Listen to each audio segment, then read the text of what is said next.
जब जब धर्म की होती है हानि, साथ ही साथ अधर्म की होती है पुष्टि, तब तक भूपद परम पुरुष प्रकट होते हैं। उसी सन शरद ऋतु का आगमन हुआ। मानवता के लिए आशा भरी एक नई सुबह आई, जब देश के पूर्वी प्रांत के एक छोटे से गांव हिमायतपुर, बहती हुई नदी पद्मा के किनारे पैदा हुआ एक राम। भले बुरे के विचार से विध्वस्त धरती को राख दिखाई, आए मुक्ति दिलाया। अचंभित रह गया हर कोई, जब जन्म लेते ही खिलखिला कर हंसने लगा बच्चा।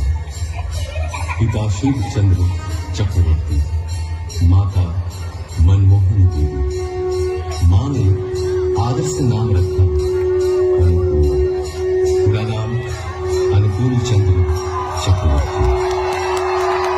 एक दिन पूजा के समय आसन में विघ्न की जगह खुद बैठ गए वे। डांट फटकार मिली तो कहे, पुकार तो रहा था वो मुझे। असीम लगाव था मां के प्रति। एक दिन किसी कारण मां पीछने के लिए दौड़ी। भागने लगा बच्चा। पैर में चुभती हुई गर्मी का एहसास हुआ। ख्याल आया, ऐसे ही मां का पांव ही तो चलता होगा। रुक गए, थम गए। पिटाई पड़ी, उससे भी उनका हृदय आनंद से ही भरा था। मां की उम्र बढ़ी, ज्ञान विज्ञान के अनंत आधार पाठशाला पहुंचा, जहां दुनिया में एक के जैसा हूबहू एक और नहीं।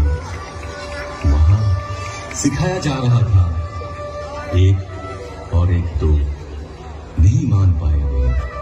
और क्या, हम साधारण मानव पीछ तो सकते थे उन महाज्ञानी को। बारिश का एक दिन, गहरी एक खाई, डूब रहा था एक बूढ़ा प्राण। बचाव के लिए पुकार रहा था, हाथ बढ़ाए हुए। जीवन बचा तो बूढ़े ने बोला, क्या तुम ही मेरे अल्लाह हो? जिंदगी भर ऐसे अनगिनत हाथ सहारा तो खोजते रहे उनका ही। उम्र और भी बढ़ती गई। पिता की इच्छा से पहुंचे कोलकाता डॉक्टरी पढ़ने।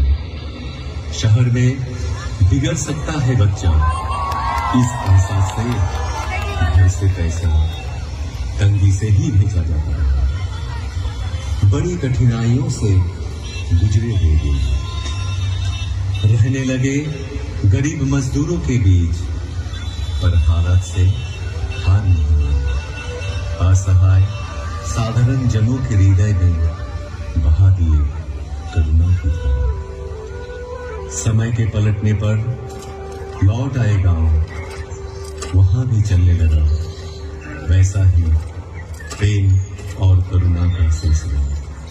फिर एक दिन महसूस किए, हर बीमारी की जड़ है मानव मन। और क्या, निकल पड़े मन की रक्षा करने। गांव में सबको इकट्ठा किए, चारों ओर गूंज उठा कीर्तन। कीर्तन में मतवाले जन जैसे आनंद के नशे में चूर। जनता का एक समूह उस भक्ति रस से दूर होती रही सारी मलिनता। रच उठा एक मधुर चक्र, मानो एक एक के प्राण के घेरे में पड़ गए। उनके श्री मुख की वाणी सुनकर नवजीवन पाए सकल जन। साफ दिखने लगा जीवन का जटिल मार्ग भी। ग्रहणग्रस्त धरा को अंधियारा से राहत मिली। जो भी पास पहुंचे तन मन से हुए हर्षित। हर एक जीवन की पटकथा परिवर्तन के मूल कारण ही थे वे।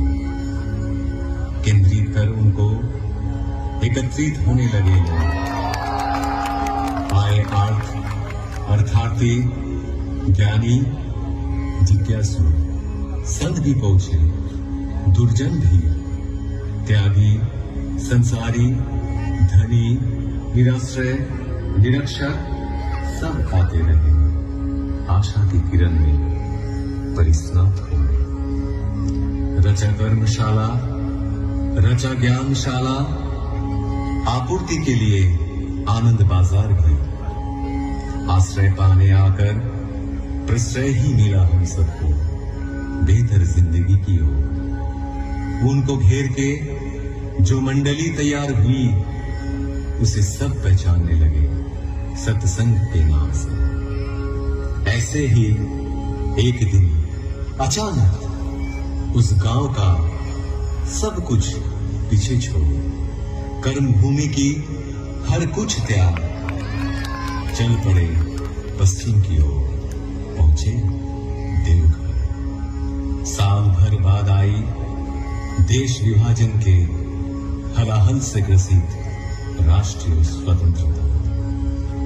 अनगिनत घर बिखरे, अनेक प्राण बिछले, निराशा के वक्त कितनों को शरण दिए वे। शुरू हुई वही कहानी दो महामानव की लीला का अंतिम पद देवघर में ही हुआ समाहित।